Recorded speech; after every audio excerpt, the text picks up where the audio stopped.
29 सितंबर 1961 रात के 10:30 बज रहे थे। बैटी और बर्नी की जोड़ी कनाडा के नागरा फॉल्स से छुट्टियां मनाकर अपने घर वापस आ रहे थे। हिमशहर के रोड पर बैटी ने आसमान में एक चमकती हुई चीज देखी।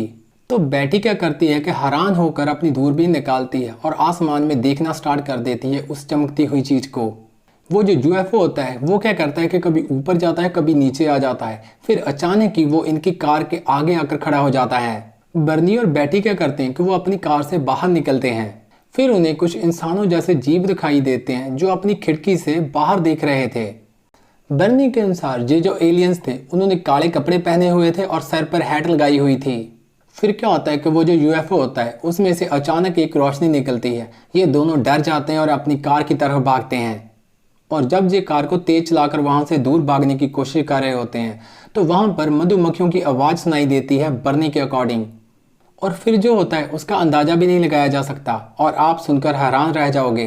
वीडियो में आगे बढ़ने से पहले प्लीज सब्सक्राइब कर लें हमारा चैनल ऐसी और भी वीडियोस के लिए। ये आज तक के अपहरण की सबसे मशहूर और सच्ची घटना है। और जब कुछ देर बाद उन्हें अपनी कार में होश आता है तो वो क्या देखते हैं कि वो उस घटना से तकरीबन 56 किलोमीटर दूर होते हैं। लेकिन ये कैसे हुआ उन्हें कुछ भी याद नहीं था। जब वो देखते हैं तो वहां पर उन्हें यूएफओ भी नहीं दिखाई देता। फिर वो परेशान होकर अपने घर वापस आ जाते हैं। जब वो घर आकर नोटिस करते हैं कि उन दोनों की घड़ियों ने काम करना बंद कर दिया था। उनके जो जूते थे वो भी फटे थे और जो उनकी दूरबीन थी वो भी टूटी हुई थी। बैटी की ड्रेस पर कुछ गुलाबी पदार्थ पाया गया और उसके कपड़े भी फटे हुए थे। कार और उनकी बॉडीज पर तरह तरह के निशान थे, लेकिन उन्होंने बहुत कोशिश की, उन्हें कुछ भी याद नहीं आ रहा था। फिर उन्होंने अगले दिन 20 सितंबर 1961 को न्यू हिमशेयर एयर ऑफिस में कॉल की। तो उन्होंने सारी बात बताई जो उनके साथ उस दिन हुआ था। वहां पर जो ऑफिसर होता है पॉल, वो अच्छे से इन पति पत्नी के इंटरव्यू लेता है। फिर इस केस को ब्लू बुक को भेज दिया जाता है। ब्लू बुक से भी इन्हें कुछ सही जवाब नहीं मिलते। बैटी क्या करती है कि फिर बॉस्टन में वॉल्टन वेब को एक खत लिखती है। फिर वो सारा कुछ बताती है जो उसके साथ हुआ था। इस कमेटी का काम ही यही होता है कि एलियन पर रिसर्च करते थे वो। 12 अक्टूबर 1961 वॉल्टन वेब ने इन दोनों की 6 घंटों तक इंटरव्यू ली।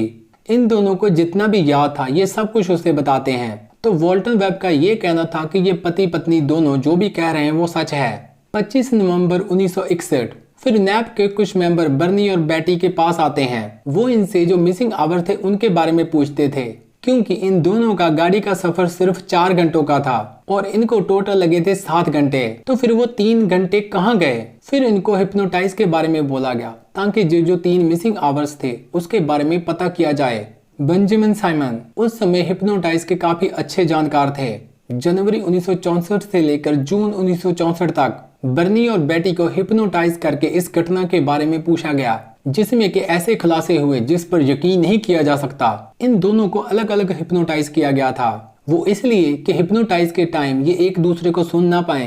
पहले बर्नी को हिप्नोटाइज किया गया। बर्नी काफी डरा हुआ था उस घटना के बारे में। बर्नी ने बताया कि उस दिन 6 एलियंस ने उनकी कार को घेर लिया था और डर के बारे बर्नी ने अपनी आंखें ही बंद कर ली थी। बर्नी ने फिर बताया कि उन दोनों को एक कमरे में ले जाया गया। वहां पर उन पर एक्सपेरिमेंट करने के लिए उन दोनों को लटा दिया गया बेड पर। फिर उनके कानों और मुंह की स्किन से सैंपल लिए गए। फिर उसने बताया कि और भी सैंपल लिए गए और उस वक्त उनको ऐसा लग रहा था मानो कि उनकी रीढ़ की हड्डी के अंदर कोई चीज चली गई हो, जिस सुनकर ही इतना दर्दनाक लगता है। फिर उन्होंने बताया कि वो जो जीव थे वो टूटी फूटी इंग्लिश बोल रहे थे और बोलते टाइम उनका मुंह भी नहीं हिल रहा था। और फिर कुछ समय बाद उन दोनों को यूएफओ से बाहर निकाला गया और उनकी कार के पास छोड़ दिया गया। जो हिप्नोटाइज की रिकॉर्डिंग आप सुन सकते हैं।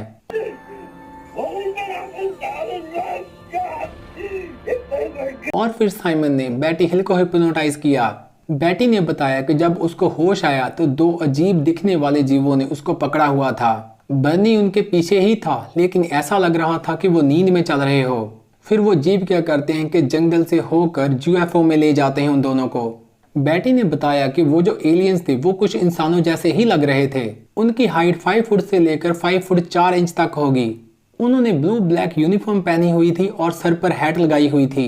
उनका जो चेहरा था वो बिल्कुल गोल आकार का था और जो उनकी आंखें थी वो बहुत ही चमकदार थी और उनकी आंखों का जो कलर था वो पूरा ब्लैक था और उनके जो होंठ थे वो ब्लू कलर के थे। जो उनकी स्किन थी वो ग्रे थी और उनमें से एक जीवी बैटी को कहता है कि वो उनका लीडर है। और बेटी के साथ कुछ एक्सपेरिमेंट करना चाहता है। बेटी भी यही बताती है कि ये सब बातें वो इंग्लिश में कर रहे थे और बिना मुंह लाए। बेटी कहती है कि वो जो लीडर उसके साथ बातें कर रहा था वो टेलीपैथी के द्वारा कर रहा था। और फिर बहुत सारे जीव बेटी के कमरे में आते हैं। बेटी का कहना है कि वो जो जीव थे वो काफी ज्यादा पोलाइट थे। उन्होंने बेटी के नाखून, बाल और स्किन सैंपल अपने पास रख लिए। फिर उसकी नाभि में इंजेक्शन लगाकर उसका ब्लड निकाला गया। बेटी का कहना है कि उस टाइम उसे बहुत ज्यादा दर्द हुआ। फिर बेटी का कहना है कि उस जीवों में से एक जीव सामने आता है और उसके सामने हाथ हिलाता है और बेटी का सारा दर्द अचानक गायब हो जाता है। बेटी कहती है कि उनका जो लीडर होता है फिर वो उसके पास आता है और उसे एक बुक देता है जिसमें अजीब सिंबल बने हुए थे। बेटी कहती है कि वो जो लीडर होता है वो उसे कहता है कि वो इस बुक को रख सकती है यादगार के तौर पर। बेटी ने उनसे पूछा कि आखिर वो आए कहाँ से हैं।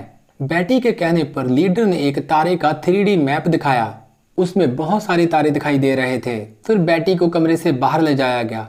बेटी के हाथ में वो बुक देखकर जो दूसरे जीव होते हैं वो लीडर से काफी नाराज लग रहे थे। वो नहीं चाहते थे कि उनकी जानकारी किसी को मिले। फिर क्या होता है कि बेटी और बर्नी को उनकी कार तक छोड़ दिया जाता है। फिर क्या होता है कि बेटी ने जैसे बताया था कि उसने एक नक्शा देखा था, फिर जैसे उसने बताया था वैसा नक्शा बनाया जाता है। मंजूरी फिश नामी एस्ट्रोनॉमर ने नक्शे का 3D मैप बनाया। फिर काफी ज्यादा रिसर्च के बाद वो बताता है कि वो एलियंस कहाँ से आए थे। जेटा रेटिकुली बिनारी सिस्टम से वो आए हुए थे जो कि रेटिकुलम कॉन्स्टलेशन में स्थित है। यो धरती से 39 लाइट ईयर्स दूर है। साल 1975 में हॉलीवुड की मूवी यूएफओ इंसिडेंट और साल 1976 में टेलीविजन सीरीज डार्क स्काइज बेटी और बर्नी के साथ जो हुआ था ये इन घटनाओं पर ही बनी थी। American famous horror thrill show x file, उसमें भी बेटी और बर्नी पर एक एपिसोड टेलीकास्ट किया गया था। बेटी हिल्स ने यूएफओ कॉन्फ्रेंस में यूएफओ को देखने के कई दावे किए और उसके अनुसार उसने काफी ज्यादा फोटोज भी ली थी। बेटी ने 200 से ज्यादा फोटोज दिखाई जिसमें से एक आप देख रहे हैं।